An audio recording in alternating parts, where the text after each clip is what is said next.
If you ever want to enjoy an event again, don't listen to this podcast. Event planning is more than a job, it's a lifestyle, and entering the profession means that you will analyze and low-key judge every event you attend, preventing you from truly enjoying them ever again. Hey there, my name is Kayla Leary, and today I'm going to give you some tips on how to start planning your wedding. Don't worry, I promise you'll still enjoy your special day, even if you're the sole planner.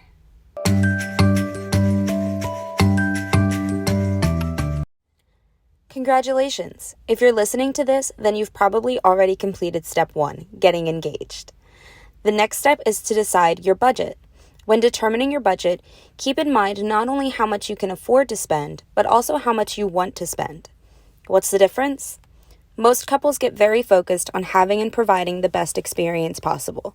Because of this, they spend every cent they have on things like an open bar, the largest venue, the most extravagant decorations, and many other unnecessary expenses. Some couples even take out loans in order to afford the wedding of their dreams. Don't get me wrong, these weddings are absolutely beautiful. These elements, though, are not what makes or breaks a wedding. Everyone is there to celebrate you and your union. What's really important is at the end of the day, you are married and you got to spend the night celebrating that with the people you love most. Decide on a budget that is comfortable for your financial situation and trust that the day will be perfect regardless.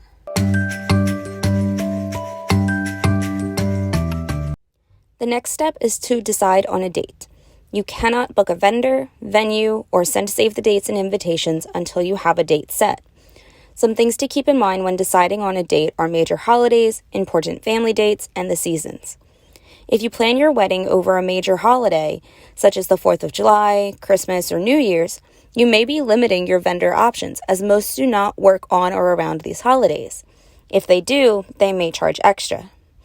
You'll also want to keep in mind important family dates. Do you want to share your anniversary with your cousin's birthday? Or maybe your sister is supposed to be your maid of honor, but she'll be out of town the last week of June.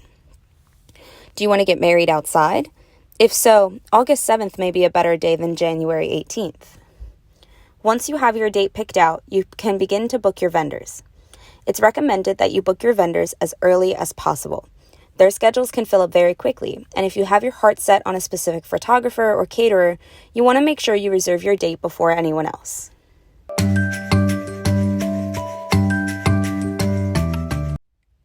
The first vendor you should book is the venue.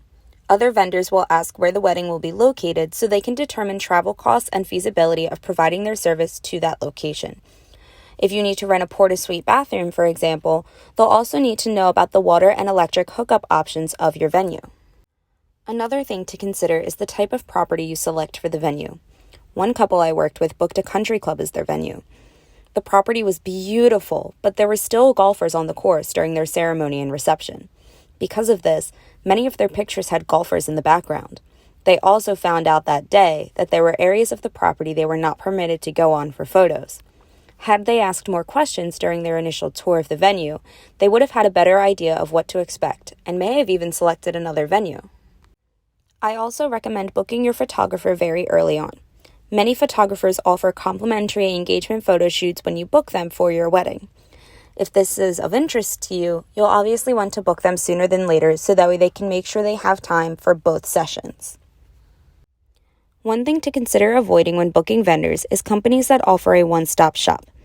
There are companies that will charge a flat rate for a vendor package.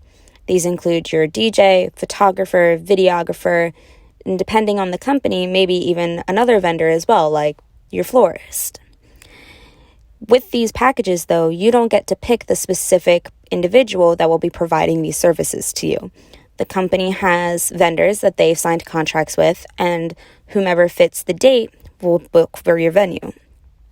One thing I learned from my time as an intern was that these vendors tend to have poor communication and are more likely to run into complications on wedding day. That being said, if you're looking to save some money and time, these companies may be the best option for you. Every couple is different, and if these companies sound like the best way to make your wedding happen, then you should absolutely look into their offered packages.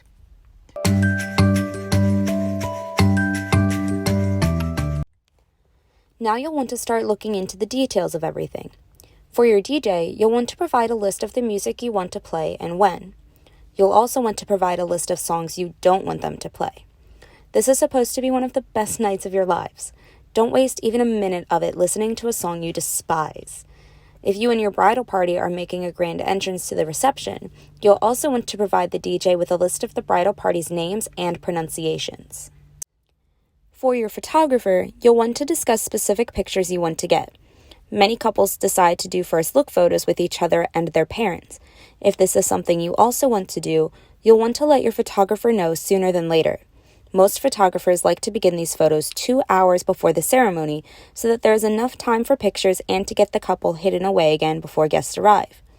These 2 hours will need to be built into your timeline of the day so that way you can ensure you have enough time, but also that you've booked your photographer for enough hours to cover the getting ready shots, your first look photos, the ceremony, the reception, the cake cutting, and your send-off.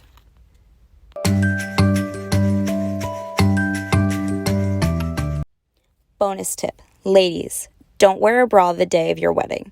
Bras leave lines on your shoulders and back that will easily be seen in photos. Also, make sure to remove any hair ties from your wrists for the same reason. You also don't want to forget to take them off your wrist before the ceremony and have them be seen in every picture you take. If you think that you will forget, which let's be honest, most of us would, ask your bridesmaids or even your maid of honor to give you a once-over before walking out just to make sure you don't have any on your wrist and everything is perfectly pinned in place otherwise.